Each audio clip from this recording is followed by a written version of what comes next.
요한복음 21장을 요한복음의 부록의 성격으로 본다면 오늘 우리가 살펴보는 요한복음 20장은 실질적으로 요한복음의 마지막 장이 되는 것이죠.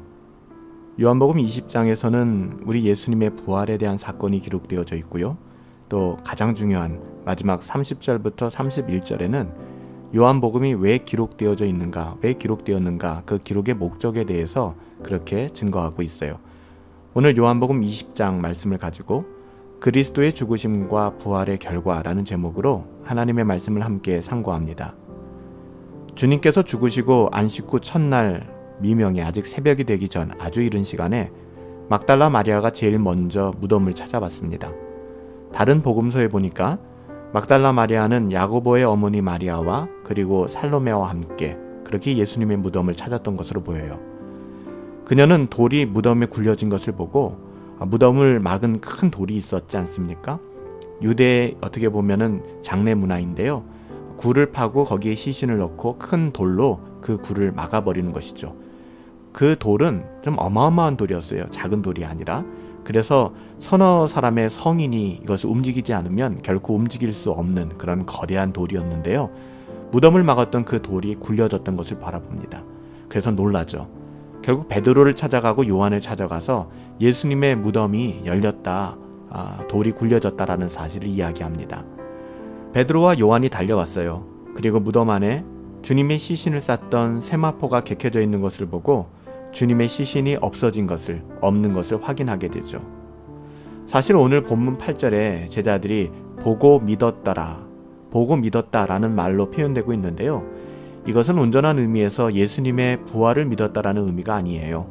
주님의 시신이 거기 계시지 않은 것을 인지하고 확인했다라는 것을 이야기하는 것이죠.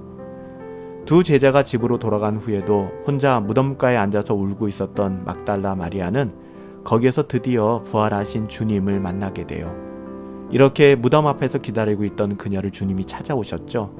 부활하신 주님을 만난 첫 번째 사람 막달라 마리아였습니다. 너무나 기쁜 나머지 주님께 다가서려는 마리아에게 주님은 당신께서 아직 아버지께로 올라가지 않으셨기 때문에 나를 만지지 말라 이렇게 말씀하셨습니다. 사실 여기에 대한 해석이 분분하긴 하는데요. 주님께서 마리아나 제자들과 가지시는 이 관계가 이제는 육체, 즉 인간으로 아는 관계가 될 수 없고 성령 안에서의 연합이라는 것을 강조하기 위한 의도로 보는 것이 가장 안전하고 합당한 해석입니다. 중요한 것은요. 그 다음에 하신 주님의 말씀인데요. 주님께서 뭐라고 말씀하셨어요? 17절 하반부에 보면 너는 내 형제들에게 가서 이르되 내가 내 아버지 곧 너희 아버지 내 하나님 곧 너희 하나님께로 올라간다 하라 이렇게 말씀하셨어요. 주님의 죽으심으로 말미암아 제자들과 주님과의 관계가 완전히 새롭게 형성된 것을 선언하는 말씀이죠. 주님의 죽으심은 모든 것을 새롭게 하였습니다. 주님께서 부활하신 저녁 제자들은 주님과 마지막 만찬을 하였던 자리에 모였습니다. 그들의 마음은 여전히 두려움에 압도당한 상태였고요. 당연히 문은 굳게 닫혀 있었습니다. 그런데 그 자리에 부활하신 주님이 찾아오셨어요. 부활하신 주님은 그런 제자들을 찾아오셨죠. 문이 열리고 들어오신 게 아니에요. 부활하신 주님의 몸은 공간의 제한을 받지 않으셨어요. 주님께서는 그들에게 샬롬이라고 인사하셨는데요. 사실 이 인사는 굉장히 흔한 인사거든요. 유대인들에게는. 그렇지만 이 샬롬이라는 예수님의 인사는 일상적인 유대인의 인사라기보다는 주님의 죽으심으로 말미암아 인간이 하나님과 누리게 되는 그런 평화, 화평케됨을 암시하고 있는 것이죠. 주님은 손과 옆구리를 보여주셨어요. 그리고 주님 자신이심을 제자들에게 확인시켜 주셨죠. 주님은 다시 샬롬을 전하시고 제자들을 세상에 파송하셨습니다. 아버지께서 나를 보내신 것 같지 나도 너희를 세상에 보내노라. 그동안 당신을 보내신 분에 대해서 수없이 말씀하셨잖아요. 예수님께서 성부 하나님에 대하여.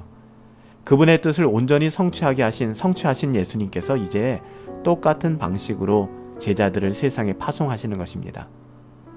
제자들은 아직 준비가 되어 있지 않은 것 같은데요. 아직 연약한데요. 어떻게 이 일이 가능할까요? 주님은 성령을 받으라 라고 말씀하셨어요. 성령을 받으라 말씀하시고 숨을 내쉬며 성령 받으라. 그들은 스스로의 능력이 아닌 성령의 능력으로만 보냄을 받을 수 있는 그런 삶을 살아갈 수 있는 거예요. 하나님의 자녀다운 삶, 신자의 삶, 복음 증거 다 마찬가지예요. 우리의 어떠함으로 해보세요. 필패 반드시 지고 말 겁니다. 우리의 어떠함이 아니라 성령의 능력을 의지하여 우리는 순종하고 행해야 되는 것이죠. 여기서 주님께서 숨을 내쉬며 라고 말씀하신 것은 마치 하나님께서 첫사람 아담을 창조하시고 창세기에 보면 그에게 생기를 불어넣어 살게 하셨어요. 그래서 생명이 되었다라고 말씀하시잖아요. 이 부분을 보여주는 것 같아요. 성령을 받아야 하나님의 자녀로서 다시 새 생명을 얻게 된다는 것이죠. 주님은 당신의 죽으심으로 그리고 생기를 불어넣으심으로 새로운 창조를 시작하셨습니다. 그들은 성령으로 살게 될 거예요. 제자들은, 하나님의 사람들은. 성령으로 살아가는 사람들은 주님의 보내심을 받들어 그 뜻을 성취하며 살아가게 될 것입니다. 하지만 그날 밤 함께 있지 않았던 사람이 있었죠. 도마였습니다. 그날 밤 함께 있지 않았던 도마는 주님의 부활 소식을 듣고 나서 자기가 직접 확인할 때까지는 믿을 수 없다라고 그렇게 이야기했어요. 우리가 흔히 듣는 이야기 아닙니까? 도마도 그랬어요. 일주일 후, 그러니까 8회가 지나서 주님은 다시 찾아오셨습니다. 제자들과 함께 모여 있을 때 일주일 후에 주님 다시 찾아오셔서 평강, 샬롬을 전하시고 나서 도마에게 직접 못자국과 창자국을 만져보라 이렇게 말씀하셨어요. 내 손을 넣어서 창자국을 만져보고 못자국을 만져보아라. 이렇게 만져보고 내가 그인 것을, 예수님인 것을 확인하라. 이렇게 이야기한 것이죠. 이렇게 말씀하신 주님께서는 안타까운 마음을 가지고 도마에게 이렇게 말씀하셨어요. 믿음이 없는 자가 되지 말고 믿는 자가 되어라. 도마는 주님을 보고 믿었어요. 하나님의 은혜입니다. 그리고 나서 위대한 고백을 하죠. 뭐라고 고백합니까? 이건 베드로의 고백을 뛰어넘는 고백이에요.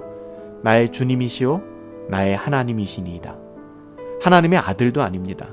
예수님을 향하여 당신은 하나님이십니다 라고 고백하는 거예요.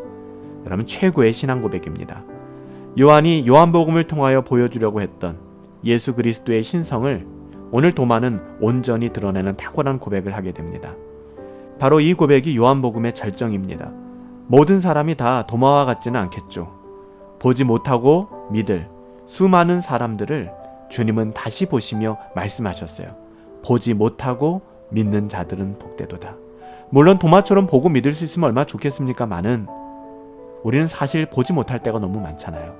보지 못하고 믿는 자들은 복되도다. 주님이 말씀하셨습니다. 믿지 못하는 도마를 찾아와 믿게 해주신 것 역시 은혜였고요. 보지 못하는 우리들을 찾아와 믿게 만드시는 건 역시 은혜입니다. 이와 같이 부활하신 주님은 이제도 성령 안에서 모든 믿지 못하는 도마를 찾아오세요. 오늘도 우리를 찾아오시고 누군가를 찾아가십니다. 그리고 믿게 하시죠. 여러분, 이건 우리의 어떠함이 아니잖아요. 우리의 능력의 결과도 아니잖아요. 은혜입니다. 예수님이 하나님의 아들 그리스도이심을 믿고 그 이름을 힘입어 생명을 얻게 하려고 이 요한복음이 기록된 것입니다. 우리가 이번 한 달 동안의 요한복음을 읽고 묵상한 것도 이 메시지를 우리가 파악하는 것이 중요해요. 왜 요한복음이 쓰여졌는가? 예수님의 하나님의 아들이심, 그리스도이심을 믿게 하기 위하여 쓰여졌다는 거예요. 요한복음의 기록 목적이 분명하게 드러나고 있죠. 주님은 믿고자 하는 모든 자에게 오늘도 성령 안에서 찾아오십니다. 믿게 하시고 생명을 주시는 것이죠. 믿는 자는 성령으로 살게 됩니다. 그의 인생의 목적은 더 이상 자신에게 있지 않고 하나님께 있게 되는 것이죠. 자기를 보내신 주님의 뜻을 이루고 살아가는 것, 그것이 그 사람의 최대 인생의 가치가 되는 거예요. 새로운 피조물이 되었기 때문에, 거듭났기 때문에 주님의 죽으심과 부활을 통해서 새로운 생명을 누리며 살아가게 되는 것이죠. 여러분, 이게 신자의 부르심이에요. 이게 은혜입니다. 그리스도의 죽으심과 부활로서 가능해진 축복이죠. 이 일로 인하여 하나님께 감사할 수 있는 저와 여러분들 되시기를 예수님의 이름으로 축복합니다. 하나님 아버지, 영원히 죽을 수밖에 없는 인생을 불쌍히 여기사 존귀하신 그리스도께서 십자가의 죽으심으로 저희를 하나님의 자녀가 되게 하신 그 은혜 정말 헤아릴 수가 없습니다. 또 부활하심으로써 죽음을 이기사 저희로 죽음에 매어 살지 않게 하시고 모든 죽음의 상황을 이기며 새로운 생명으로 살게 하신 은혜가 얼마나 큰지 모르겠습니다. 이 은혜를 입은 하나님의 자녀들, 성도의 영광을 누리며 살아갈 수 있도록, 성령 안에서 살아갈 수 있도록 하나님 우리에게 은혜를 더하여 주시옵소서. 우리에게 주어진 삶, 오직 주님의 뜻을 이루며 살아갈 수 있기를 간절히 소원하옵고 존귀하신 예수님의 이름으로 기도하옵나이다. 아멘. 오늘 하루도 성령 충만하시고 하나님의 자녀답게 믿음으로 승리합시다.